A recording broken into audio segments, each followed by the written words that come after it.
Marikna ti tourism ken creative sector iti syudad ti Baguio ti napintas nga impact iti Philippine Creative Industries Development Act. Napubaran iti administrasyon ni President Ferdinand R. Marcos Jr. Pagyamyamanan met daytoy dagiti masagnan. Daytoy ti report.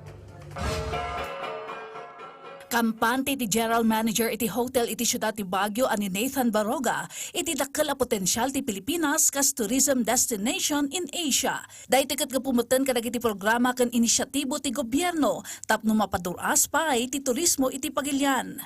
Our government is really doing their job para mapalakas pa yung tourism industry natin dito sa Philippines because our goal kasi dito is para maging powerhouse tayo dito sa Asia na #1 tourism destinations pa talaga. Suporta, marikna damat lang iti sektor ti turismo iti Baguio ken Cordillera.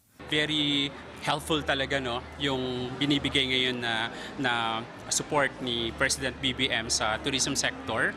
Pagdating sa events, not only yung ginagawa natin ganitong pagkakataon no, but then doon sa pag-invite niya ng mga investors in the Philippines, pagkaroon ng mga malalaking events internationally no, malaking factor yon nang sa ganun may promote pa natin ang Philippines. Iti creative industry, sigun kini event director Jonard Hardinil, mariknada iti dakkel a suporta ni PBBM baban iti Republic Act No.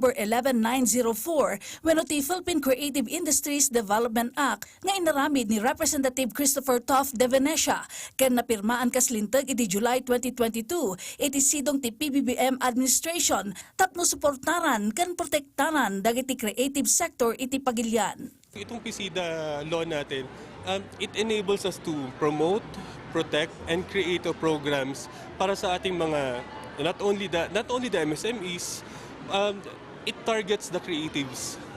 Kasi pag sinabi natin creatives, hindi lang yan nakalimit sa visual arts. Sa events, actually, kung makikita niyo mga event stylists, fashion designers, makeup artists, kasama sila, covered sila ng ating PCIDA. Maragsakan bet lang isu na iti napintas nga implementasyon ti lintag iti syudad ti Baguio, iti tulong ti Department of Trade and Industry ken Creative Industries iti Baguio.